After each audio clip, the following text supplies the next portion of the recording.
سيئات أعمالنا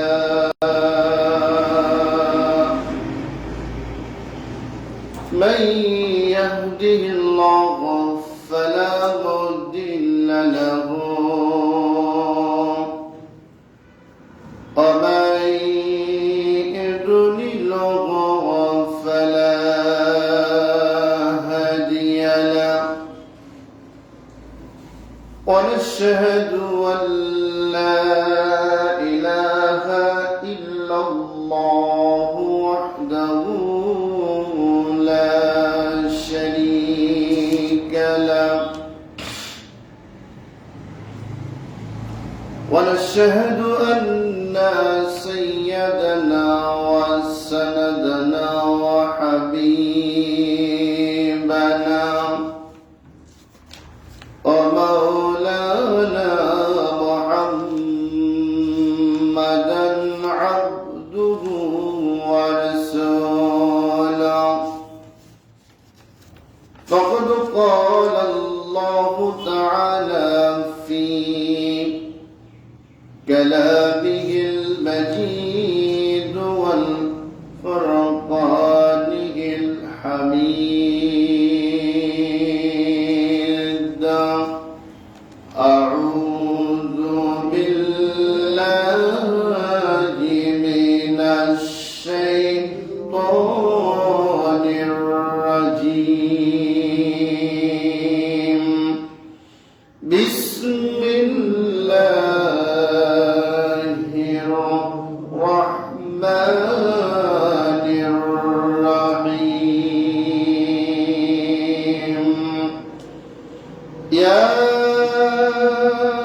أيها الذين آمنوا هل أدلكم على تجارة تنجيكم من عذاب أليم تؤمنون بالله ورسوله وتجاهدون في سبيل الله بأموالكم وأنفسكم ذلكم خير لكم إن كنتم تعلمون يغفر لكم ذنوبكم ويدخلكم جنات تجري من تحتها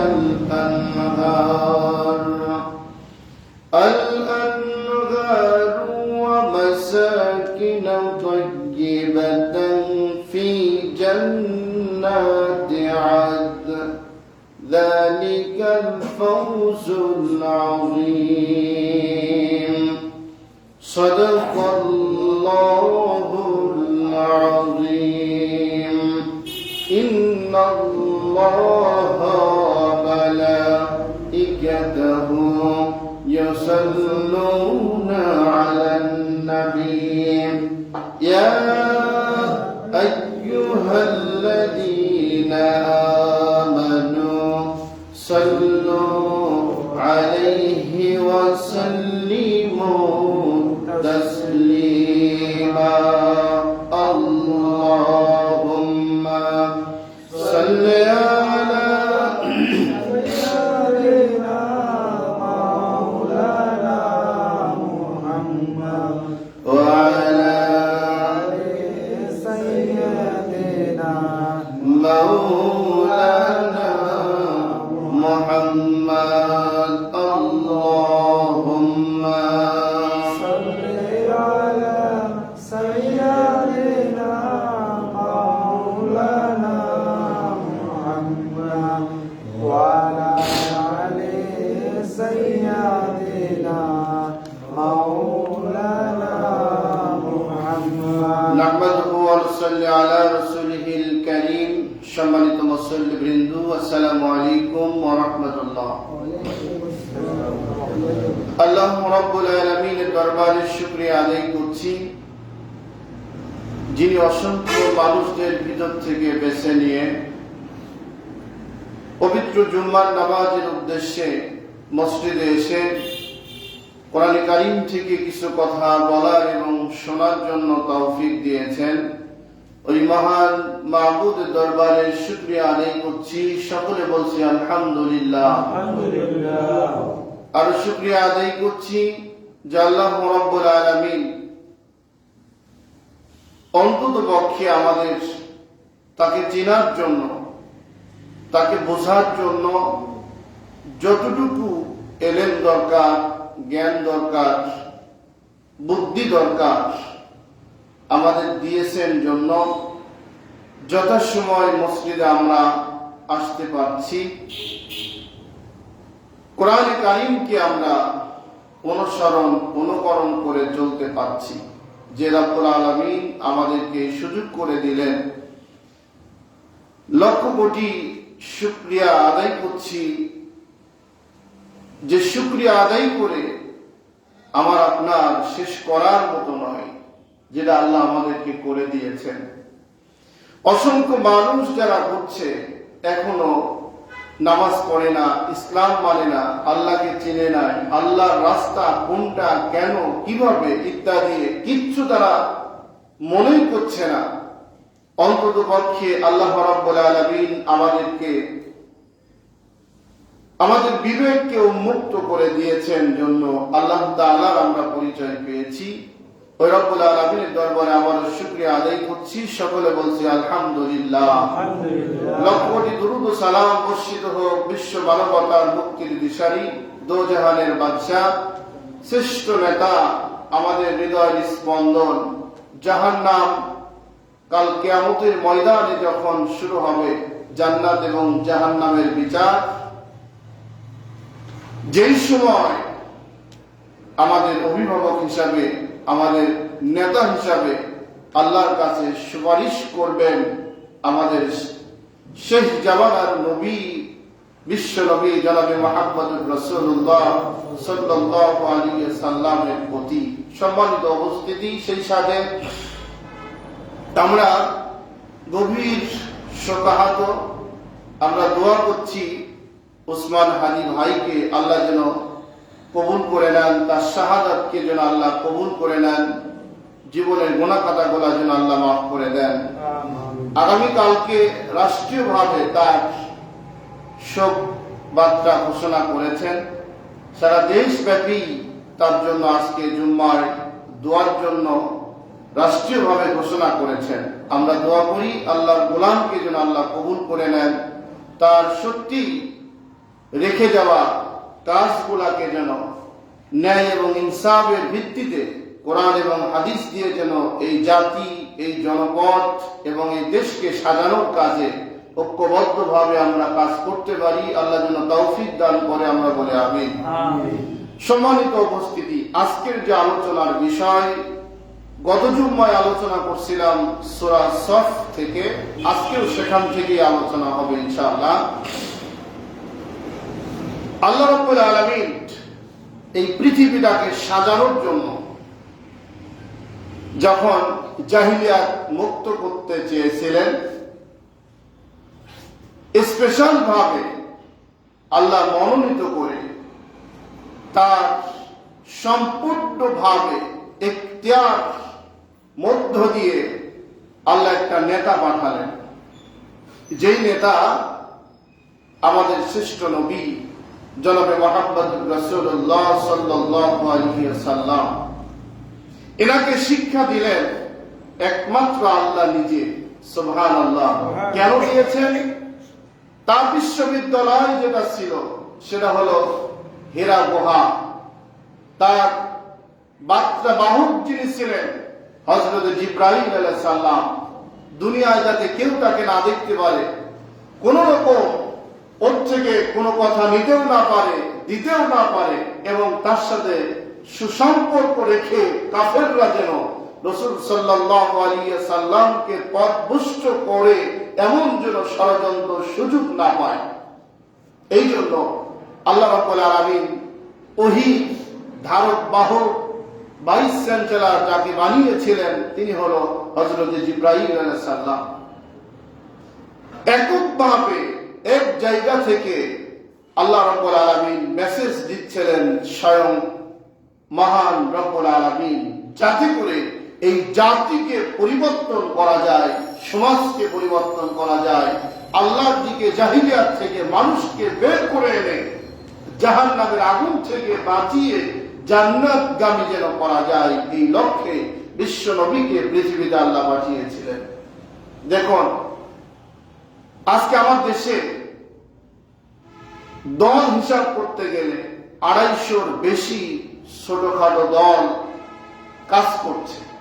কারো হয়তো 10,000 লোক, কারো 20,000 লোক, কারো 50,000 লোক, কারো 1 লক্ষ লোক ইত্যাদি। এমন ভাবে প্রত্যেককেই তারা চেষ্টা করছে তার দলকে সুসজ্জিত করার জন্য। কিন্তু বিশ্ব নবী জনাবে মুহাম্মদুর রাসূলুল্লাহ সাল্লাল্লাহু আলাইহি সাল্লামের সময়টাও এমন ছিল। ওই জাতিকে পরিবর্তন করার জন্য আল্লাহ রাব্বুল আলামিন মেসেজ দিলেন, বার্তা বাহক জিবরাইল আলাইহিস সালামের মাধ্যম দিয়ে ওহী পাঠালেন। মানুষের মন গড়া আইন দিয়ে, রীতি দিয়ে, নীতি দিয়ে, ব্যক্তিগত অভিমত দিয়ে এই জাতিকে পরিবর্তন করা যাবে না, সমাজকে পরিবর্তন করা যাবে না, আল্লাহকে পাওয়া যাবে না, জাহান্নামের আগুন থেকে বাঁচা যাবে না, জান্নাতে যাওয়া যাবে না। যেতে হলে কি করতে হবে? একমাত্র কোরআনে কারীম ব্যতীত এই সমাজ পরিবর্তন হবে না। সেই সময় আল্লাহ রাব্বুল আলামিন বিশ্ব নবীর মাধ্যম দিয়ে এই সূরা, এই আয়াতটি নাজিল করে আমাকে আপনাকে এর শিক্ষা গ্রহণ করার জন্য আমাদেরকে আল্লাহ রাব্বুল আলামিন বলেছেন। দেখুন তাহলে 1500 বছর আগে ওহী নাজিল করলো, আজকের সমাজের মধ্যে যদি মিল করা যায় আপনি দেখবেন মিল হয়ে যাচ্ছে। আমরা মানুষ, আল্লাহ আমাদের পাঠিয়েছেন পৃথিবীতে, অথচ ব্যক্তি কেন্দ্রিক আমরা অভিমত ব্যক্ত করে মানুষের পিছনে দৌড়াতে গিয়ে আল্লাহকে ভুলে যাচ্ছি, ইসলামকে ভুলে যাচ্ছি। আমার বিরুদ্ধে, নেতার বিরুদ্ধে কোনো কথা চলে গেলেই আমরা তাকে মাইনাস করে আমরা মনে করছি এটা হলো রাজনীতি ইত্যাদি। এক একজনের চিন্তা চেতনা এক এক রকমের। কিন্তু আল্লাহ যখন বললেন কিভাবে মনে করবেন? এখানে আমরা যারা বসে আছি মসজিদে এবং এই আলোচনা যারা শুনবে, এই আয়াতটি শুধু আমাদের কয়েকজনের জন্য নয়, এটা কোনো দলের জন্য নয়, ব্যক্তির জন্য নয়, পুরা জাতির জন্য আল্লাহ রাব্বুল আলামিন এটা মেসেজ দিয়েছেন।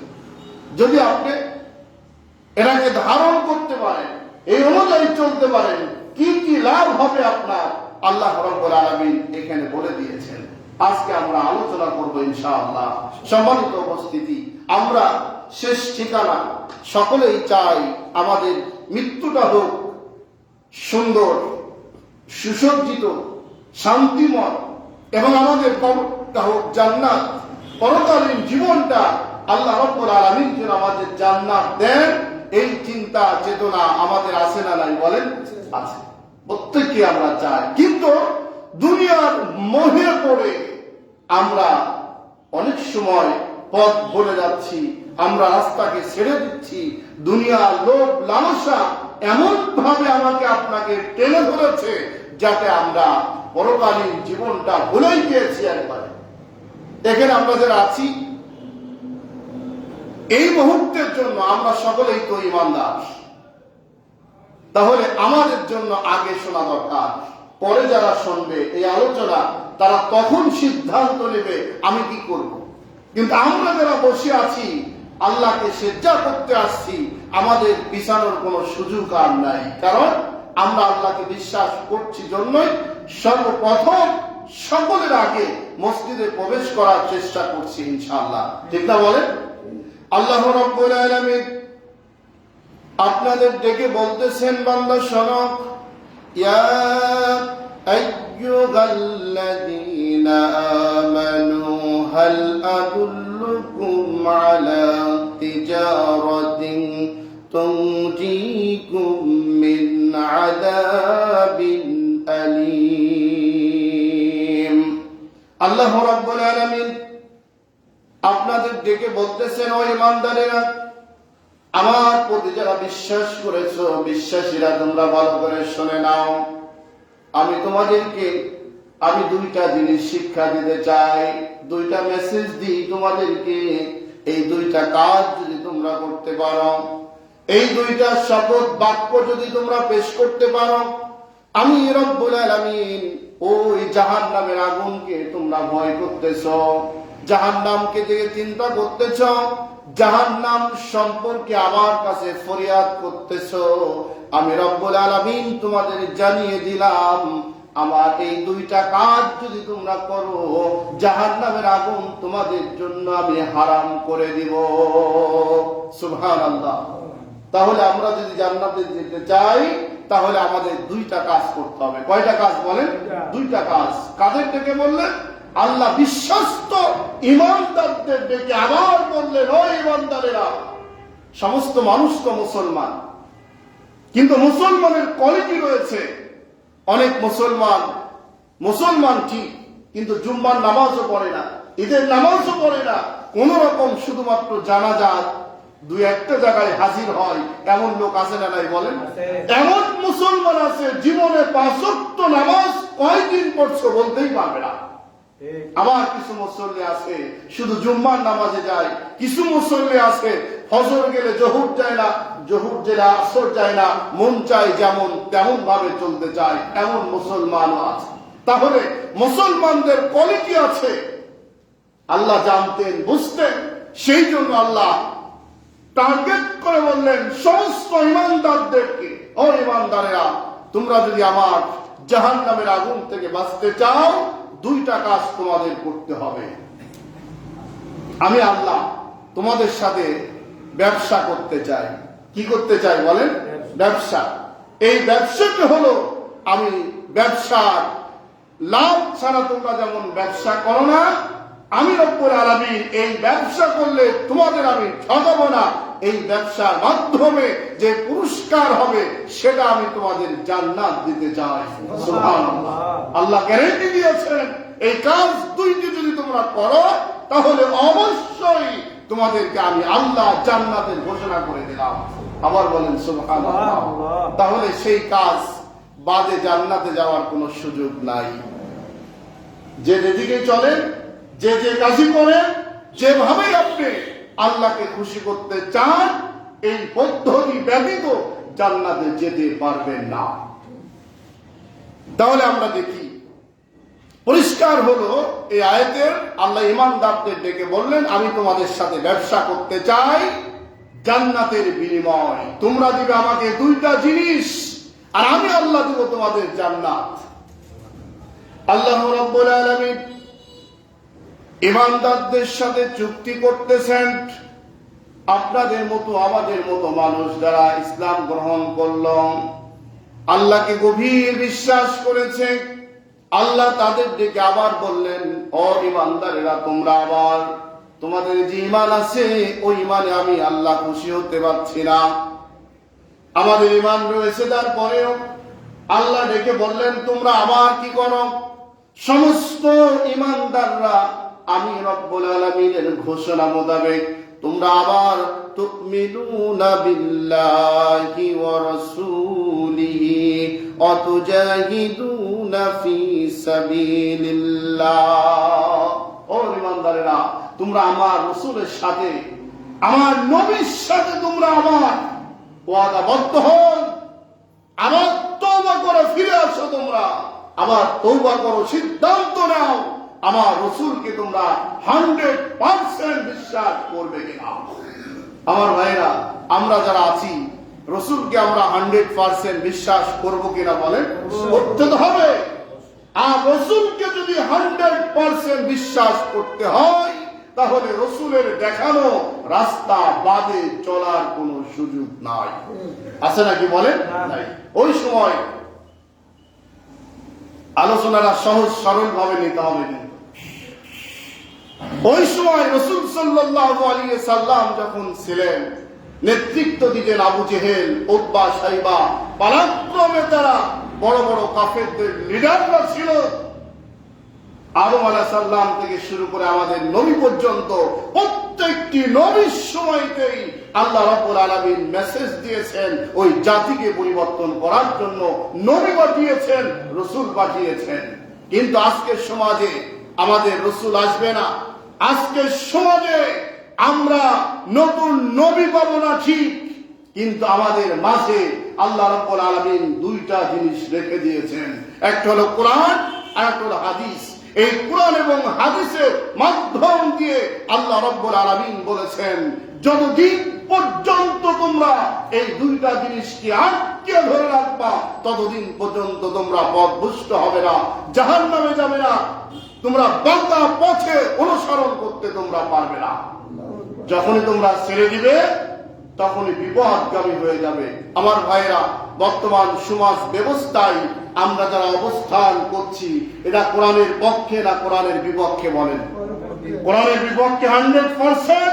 মানুষ রচিত আইন দিয়ে আমরা যতই চাচ্ছি শান্তি, আমরা যতই চাচ্ছি কল্যাণ, আমরা যতই চাচ্ছি সুখ সমৃদ্ধ একটি রাষ্ট্র, কিন্তু কোরআন না থাকার কারণে, ইসলাম না থাকার কারণে মানুষ জীবন হাজারো দেওয়ার পরেও, অসংখ্য ওসমান হাদির মতো মানুষের জীবনগুলা শহীদ হওয়ার পরেও এই সমাজ পরিবর্তন না হওয়ার মূল কারণ হলো আমরা আসল জায়গায় যেতে পারি নাই। ঠিক না বলেন? আমরা কোরআনের কাছে যেতে পারি নাই। এই জন্য আল্লাহ ডেকে বলেছেন, ও ঈমানদারেরা, এখানে শেষ করি নাই, ঈমানদারেরা ভালো করে শোনো, জাহান্নামের আগুন থেকে যদি বাঁচতে চাও তোমরা কোরআন বাদে আল্লাহ রাসূলের দেখানো রাস্তা ব্যতীত কোন রাস্তায় যেতে পারবে না। আমার ভাইয়েরা, তাই যদি হয়, দেখুন আমরা নামাজিরা নামাজের সময় শুধু আল্লাহকে মানি, হজের সময় শুধু আল্লাহকে মানি, রোজার সময় শুধু আল্লাহকে মানি, আমাদের বিয়ের সময় ছেলে মেয়েকে এখন পর্যন্ত মহারানা পরিশোধ করতে হবে আমাদের মাথার মধ্যে কিন্তু না। এখন পর্যন্ত যৌতুক নিতে হবে না এমন চিন্তা আমাদের মাথার মধ্যে নাই। এখন পর্যন্ত সুদ ভিত্তিক ব্যবসা করা যাবে না, ঘুষ দেওয়া যাবে না, অবৈধ কার্যক্রম করা যাবে না, এই চিন্তা চেতনা আমাদের মাথার মধ্যে 100% নাই। থাকলেও আমরা মানতে পারছি না। আপনি দেখুন, যদি কেউ পাসপোর্ট করে থাকেন, পাসপোর্ট অফিসের গেট থেকে শুরু করে আপনাকে টাকা অবৈধ দেওয়ার জন্য চেয়ারগুলো হা করে আছে, আপনাকে দিতে হবে। কেউ আসবে আপনার নামগুলো লেখার জন্য, কেউ আসবে ফর্ম পূরণ করার জন্য, কেউ আসবে জমা দেওয়ার জন্য, কেউ আসবে আপনার সঠিকভাবে ছবি তোলার জন্য। এক স্তর বা স্তরে নানান ষড়যন্ত্র, হারাম টাকা নেওয়ার জন্য আপনাকে বাধ্য করছে তারা। আপনি বন্ধ করতে পারবেন না। আপনি বড় বড় অফিস আদালতে যান, একই কায়দায় অবস্থা করছে। কেন? কোরআন না থাকার কারণে, ইসলাম না থাকার কারণে। তারাও নামাজ পড়ে, তারাও হজ করে, তারাও লেবাস নিয়ে চলাফেরা করে, কিন্তু কোরআন প্রতিষ্ঠিত না থাকার কারণে এই কার্যক্রমগুলা আপনাকেও নিরাপদ দিতে পারছে না, তারাও এই লোভ লালসা থেকে দূরে সরে যেতে পারছে না। ঠিক না কথা বলে? এই সমাজকে পরিবর্তন করার জন্যই বিশ্ব নবী জনাবে মুহাম্মদুর রাসূলুল্লাহ সাল্লাল্লাহু আলাইহি সাল্লাম আসছিলেন এই পৃথিবীতে। এই জন্য আল্লাহ রাব্বুল আলামিন বললেন, ও ঈমানদারেরা, আমি বিশ্বাস করতে পারছি না তোমাদেরকে। একবার আমরা ইসলাম গ্রহণ করেছি, কিন্তু কালেমা পড়ছি, এরপরেও আল্লাহ আবার বললেন, ইয়া আইয়ুহাল্লাযীনা আমানু হাল আদুল্লুকুম আলা তিজারাতিন তুনজিকুম মিন আযাবিন আলীম। আমি তোমাদের সাথে ব্যবসা করতে চাই, দুইটা জিনিস বলতে চাই, এই দুইটা রাস্তায় যদি চলো আমি আল্লাহ জাহান্নামের আগুন থেকে তোমাদের বাঁচিয়ে দিব, না হলে আমি মাফ করতে পারবো না, আমি জান্নাতের অধিবাসী তোমাকে করতে পারি না। তার প্রথম নাম্বার, সংবিধানের প্রথম অনুচ্ছেদের মধ্যে আল্লাহ রাব্বুল আলামিন বললেন, হে আমার বান্দাগুলা, ঈমানদারেরা, তোমরা আমার তুমিনুনা বিল্লাহ ওয়া রাসূলিহি ওয়া তুজাহিদুনা ফি সাবিলিল্লাহি বিআমওয়ালিকুম ওয়া আনফুসিকুম। তোমরা প্রথম নাম্বার আমার রাসূলের প্রতি ঈমান নিয়ে আসো, আমরা আল্লাহর প্রতি ঈমান নিয়ে আসলাম, আল্লাহকে বিশ্বাস করে আল্লাহ ছাড়া আর কেউ নাই। আছে বলেন, আল্লাহ ছাড়া কেউ আর নাই। এবার 2 নম্বরে আল্লাহ রসুল ব্যতীত কোন রাস্তা নাই। আছে নাকি বলেন? আল্লাহ রসুলকে শ্রেষ্ঠ নেতা হিসাবে গ্রহণ করার বেলায় আমাদের মধ্যে কিন্তু সমস্যা আছে। আমরা যেসব নেতার পিছনে যাচ্ছি, যেসব নেতাকে অনুসরণ করি, অনেকে নামাজ পড়ে না, ইসলাম মানে না, অথচ আমি নামাজি, দিনদার, মুসলমান, ইমানদার, আমি চোখের সামনে দেখতে পাচ্ছি আল্লাহর কোরআনের বিরুদ্ধে চলছে, মিথ্যা রাস্তায় চলছে, এরপরেও আমার চরিত্রটা আমি পরিবর্তন করে আল্লাহকে সন্তুষ্ট করতে পারছি না।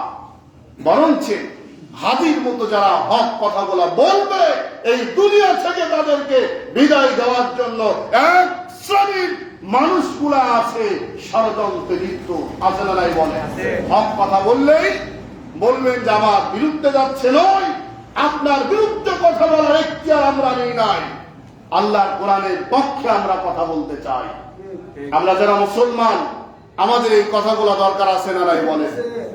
আল্লাহর কোরআন, আল্লাহ রসুলকে আল্লাহ রব্বুল আলামিন একমাত্র শুধুমাত্র হক, দ্বীনি হক দিয়ে পৃথিবীতে পাঠানোর কারণেই জাহিলিয়াতকে মুক্ত করতে সম্ভব হয়েছিল।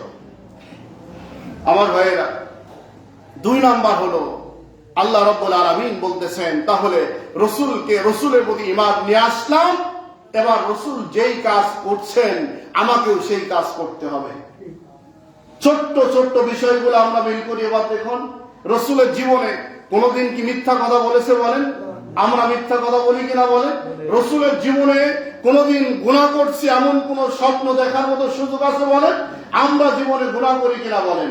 রসুল প্রতিনিয়ত তওবা করতেন, ইস্তেগফার করতেন। আমাদের মধ্যে আরেকটা বড় সমস্যা, আমরা নামাজ পড়ছি, আমি বড় মুসল্লি, আমি বড় জান্নিওয়ালা, আমি যদি দেখি কোরআনের আলোচনাগুলো আমার বিরুদ্ধে যায়, ও টুকটুক করে আবার আমার প্রতিবেশী মুসল্লিদের বলে, হুজুর এগুলা বলতেই থাকে। আছে না নাই বলেন? তাকে কান ভাঙিয়ে আমার ইসলাম থেকে নিজে এক অপরাধ করলো, আরেকজনকে আবার জাহান্নামের পথ সহজ সরল করে দিল। রসুল দেখেন যে এমন কোন কাজ করছে না। আমার ভাইয়েরা, রসুল সাল্লাল্লাহু আলাইহি সাল্লাম 12 বছর কয়েক মাস পর্যন্ত মক্কা নগরীতে যখন অবস্থান করতেছিল, মানুষগুলা বললেন আল আমিন আসআদি, বিশ্বস্ত ভালো মানুষ, এর চাইতে মক্কা নগরীতে আর কোনো ভালো মানুষ হতে পারে না। রসুলের চাইতে কোনো ভালো মানুষ নাই। সমস্ত মানুষগুলা এমনকি তাদের সিন্ধুকের চাবি পর্যন্ত আমানত রাখতে দিতেন। ওরা চিন্তা করতেন, জানতেন, বুঝতেন আব্দুল্লাহ ছেলে মুহাম্মদ সাল্লাল্লাহু আলাইহি সাল্লামের চাইতে ভালো মানুষ এলাকার মধ্যে নাই, দেশের মধ্যে নাই, আমাদের সমাজের মধ্যে নাই। অতএব নিরাপত্তা যদি দিতে পারে, নিরাপদে যদি কোনো জিনিস আশ্রয় নিতে পারে, রাখতে পারে, আব্দুল্লাহ ছেলে মুহাম্মদ ব্যতীত আর কোনো মানুষ নাই। আমার ভাইয়েরা, আল্লাহ রাব্বুল আলামিন যখন তাকে ঘোষণা করলেন নবী, আমাদের সমাজের ব্যবস্থার অবস্থাগুলো দেখেন একই রকম। আল্লাহ রাব্বুল আলামিন যখন কালেমার মেসেজ দিতে বললেন, বিশ্ব নবী জনাবে মুহাম্মদুর রাসূলুল্লাহ সাল্লাল্লাহু আলাইহি ওয়াসাল্লাম যখন পাহাড়ের টিলারে দাঁড়িয়ে কালেমার ঘোষণা দিয়ে দিল, কালেমার ঘোষণা যখন কাফেররা শুনে ফেলল, সাথে সাথে অর্থ বুঝে ফেলল, অর্থ তারা জেনে ফেলল। জানার পরে বিশ্ব নবী জনাবে মুহাম্মদুর রাসূলুল্লাহ সাল্লাল্লাহু আলাইহি সাল্লামকে 1 মিনিট আগে যারা বলল আল আমিন আসআদি, আমানতদার, ভালো মানুষ, বিশ্বস্ত, এর মধ্যে কোনো ভেজাল নাই, এর চাইতে কোনো ভালো মানুষ নাই, এমন কথা যারা বলল, কালেমার দাওয়াত দেওয়ার সাথে সাথেই পরেক্ষণে মুহূর্তের মধ্যে, সেকেন্ডের মধ্যে মত পরিবর্তন করে তারা বলল, এর চাইতে বাটপার, লম্পট, খারাপ আর মানুষ হতে পারে না। নাউজুবিল্লাহ। সত্যি কিনা বলেন? তারা বলল কেন? কালেমার অর্থ বুঝে তারা জানলো, এখন থেকে আমাদের রসুলকেই মানতে হবে, আল্লাহর গোলামি বাদে আর কিছু করা যাবে না, রসুলকে নেতা হিসেবে গ্রহণ করতে হবে। উনি যে নেতৃত্ব দেয় যায় ওই নেতা বাদে আর কোন নেতা গ্রহণ করা যাবে না, তাহলে আমাদের নেতার কি হবে? আমার ভাইয়েরা, তখনই তারা পাথর নিক্ষেপ করলেন, রসুলকে রক্তাক্ত করে দিল। আল্লাহ রাব্বুল আলামিন রসুলকে রক্তাক্ত দেখে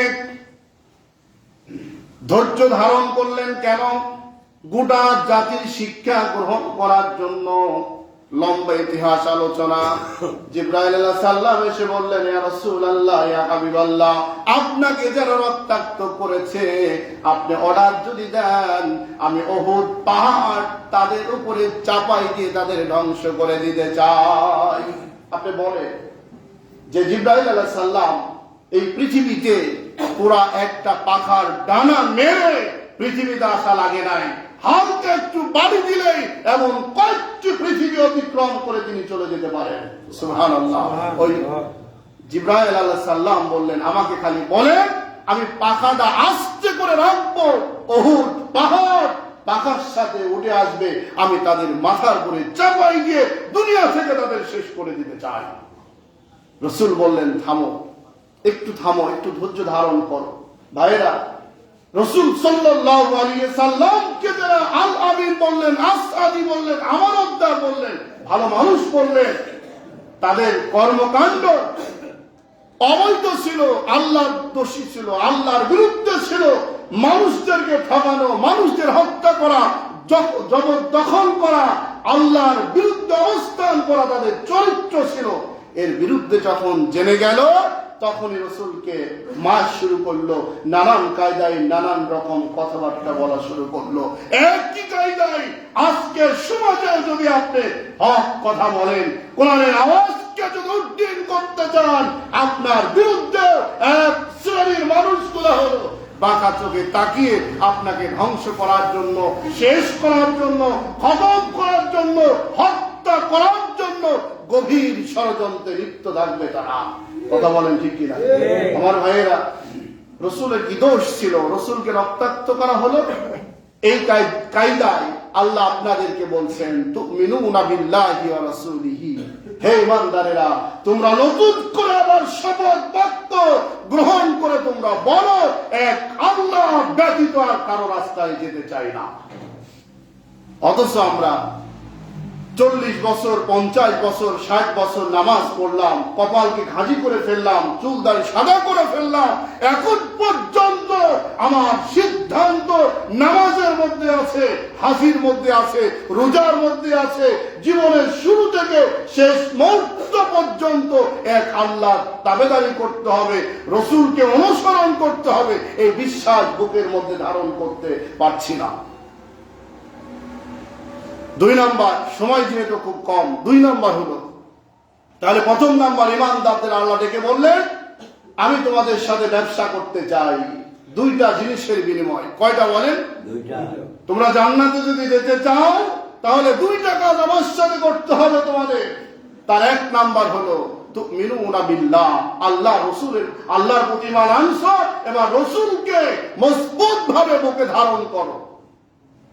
2 নাম্বার হলো তোমার জান এবং মাল দিয়ে আমার কোরআনকে প্রতিষ্ঠিত করার লক্ষ্যে তোমাকে কাজ করতে হবে। এখন দেখুন, মসজিদ তো, এই মসজিদ আমি বানাই দিলাম, ওই মাদ্রাসা আমি বানাই দিলাম, ওই গরুস্থানের জমি আমি বানাই দিলাম, এমন অনেক ভাই আছে না বলেন? বিভিন্ন জায়গায় গল্প করছে, আরে কি বলো, টাকা পয়সা মসজিদ মাদ্রাসার জন্য কম দিই না, এখনো দিব, কিন্তু আল্লাহ বললেন আগে তোমার জীবনটা দাও। কেন? এই জন্য দিতে হবে, বাতিলরা হক কথা যখন আপনি বলবেন, ন্যায় কথা যখন বলবেন, হকের পরে যখন প্রতিষ্ঠিত থাকবেন, কোরআনের পক্ষে যখন কাজ করবেন, কোরআনের বিরুদ্ধে যারা থাকে তারা আপনাকে দুলাভাই বলবে না, আপনাকে চাচা বলবে না, তাওয়াই বলবে না, আপনার বিরুদ্ধে হুঙ্কার দিয়ে তারা হলো আপনাকে শেষ করার ষড়যন্ত্রে লিপ্ত হয়ে যাবে তারা। কথা বলেন ঠিক কিনা? আপনি বাস্তব চিন্তা করুন, ছোট্ট ছোট্ট বিষয়গুলা মিলা, যারা নামাজ পড়েন আর যারা নামাজ পড়ে না, এদের কি সুসম্পর্ক 1 রকম না 2 রকম? যারা রোজা করেন তাদের সুসম্পর্ক, যারা রোজা করেন না তাদের সুসম্পর্ক একরকম না দুই রকম। সামনে রোজা আসছে, দোকানদাররাও পর্দা টাঙাই দিবে, আর আল্লাহর প্রিয় নাফরমান ব্যক্তিগুলার ওই কাপড়ের আড়াল যে ঢুকে রোজা নাই, কিচ্ছু নাই, রোজার ভান ধরে ওই জায়গায় জাত মতো খেয়ে রাস্তায় রাস্তায় ঘুরবে আর নামে মুসলমান। আছে না নাই বলে? তাহলে ওই লোকটি রোজা না থাকার জন্য যে খাওয়া দাওয়া করলো, আপনি তার বিরুদ্ধে কথা বললেন, আপনাকে দুলাভাই কিভাবে বলতে পারে? আল্লাহ বললেন যার নামাজ নাই তার ইমান নাই, অথচ ও বলছে আমি নামাজ না পড়লে ইমান আমার মজবুত আছে। এমন ভাবে প্রত্যেকটি জায়গায় যদি আপনি মিল করেন কথাগুলা, তাহলে আল্লাহ রাব্বুল আলামিন বলতেছেন আপনার বিরুদ্ধে এই সমাজের বাতিল পক্ষ যারা, তারা আপনাকে খতম করার চেষ্টা করবে। এজন্য আগে জীবন দাও। 2 নম্বর হলো আপনাকে এই জীবন আল্লাহর জমিনে আল্লাহর দ্বীন প্রতিষ্ঠিত করতে যদি হয়, তাহলে আপনাকে অর্থও দিতে হবে, জীবন দিতে হবে, রক্ত দিতে হবে, অর্থ দিতে হবে, বাতিলের বিরুদ্ধে যদি আপনি অবস্থান নিতে চান। এই জন্য আল্লাহ বললেন এই কাজটা সহজ নয়, কঠিন কাজ। এই কঠিন কাজকে আমি রব্বুল আলামিন তোমাকে দিতে চাই, এই কঠিন কাজের বিনিময় জান্নাত। কি দিতে চাই? জান্নাত। এত সহজ না, এত সহজ মনে করা যাবে না যে 2 রাকাত নামাজ শুধুমাত্র করলাম। আপনাকে 2টা কাজের সিদ্ধান্ত নিতে হবে। এক, আল্লাহর প্রতি ঈমান মজবুত রাখতে হবে, কোন রকম ষড়যন্ত্র চলবে না। 2 নম্বর, নেতা নির্ধারণ করার সময় রাসূল সাল্লাল্লাহু আলাইহি ওয়াসাল্লামের আদর্শের বাহিরে আপনি গ্রহণ করতে পারবেন না। যদি করেন আপনি ঈমান 100% হলো না। এই জন্য আল্লাহ বলছে তুমিনুনা বিল্লাহি ওয়া রাসূলিহি ওয়া তুজাহিদুনা ফি সাবিলিল্লাহ। 2টা জিনিসের বিনিময় আমি তোমাকে জান্নাত দিতে চাই। এখন বলুন, আমাদের জীবনের মধ্যে অনেক ভুল ত্রুটি আছে না নাই? জান্নাতে যেতে হলে এই ভুলগুলা শুধরাতে হবে আপনাকে। তাহলে কি হবে? আল্লাহ রাব্বুল আলামিন বলতেছেন এরপরে يغفر لكم ذنوبكم ويدخلكم جنات تجري من تحتها الأنهار। বান্দা যদি এই 2টা সিদ্ধান্ত গ্রহণ করতে পারো, আমি আল্লাহ রাব্বুল আলামিন তোমাদের বলেছি জান্নাত নিতে হলে আমার থেকে তোমাদের কিনে নিতে হবে। আমি তোমাদের সাথে ব্যবসা করতে চাই 2টা জিনিসের বিনিময়। তোমরা দিবা আমি রব্বুল আলামিনকে জান এবং মাল, আর এর অর্থের বিনিময় আমি আল্লাহ রব্বুল আলামিন তোমাদের জান্নাত দিয়ে দিতে চাই। যারা হলো সিদ্ধান্ত নিয়েছেন, আল্লাহ রব্বুল আলামিন বলেন তাদের জীবনের সমস্ত গুনাহ খাতাগুলো আমি মাফ করে দিয়ে দিলাম। যারা সিদ্ধান্ত নিবে, আল্লাহ বলছে তার জীবনের গুনাহগুলো আমি সব মাফ করে দিয়ে দিব, আর এমন জান্নাত দিব আমি রব্বুল আলামিন, যে জান্নাতটা হলো শুরু আছে কোনো শেষ নাই। সুবহানাল্লাহ। জান্নাতের মধ্যে নানান ধরনের নাজ নিয়ামত দিয়ে জান্নাতটিকে সুসজ্জিত করে পরিপূর্ণ করে ওই জান্নাতকে প্রস্তুত করে রেখেছেন ওই ইমানদারদের জন্য যারা হলো 2টা কাজ করতে পারবে। এখন দেখুন, এই কথাগুলা যদি আমরা বললাম যে আলোচনা, এই আলোচনাটা আমাদের অনেকের কাছে মনোমত হবে না। কেন হবে না? না হওয়ার কারণ কি? কোরআন মিথ্যা না আমরা মিথ্যা? কোনটা বলেন? কোনটা মিথ্যা বলেন? আল্লাহর কোরআনের একটি অক্ষর নয়, একটি নুক্তাকে মিথ্যা বলার অভিযোগ আমি আপনি যদি ভিতরে উদয় করি, ঈমান কি থাকবে? তাহলে এই কথা আমাদের মানা লাগবে কি লাগবে না বলেন? পারছি না, আমাদের ব্যর্থতা।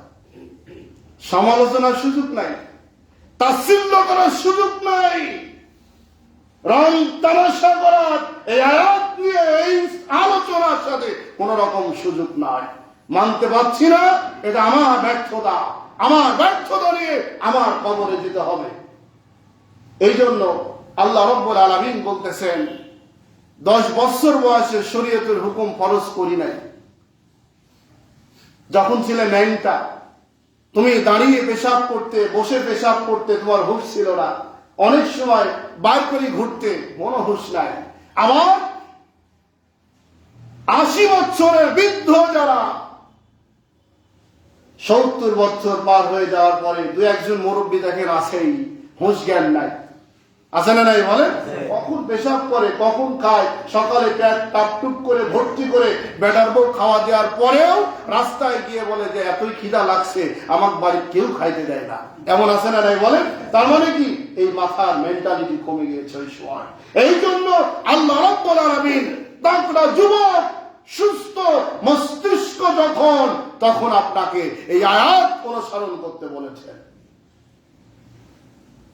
এজন্য আসুন আমরা অন্তরের অন্তঃস্থল থেকে একজন আরেকজনের জন্য দোয়া করি, আল্লাহ যেন আমাদের সকল ভাইকে জান্নাতে যাওয়ার সুযোগ করে দেয়, বলেন আমিন।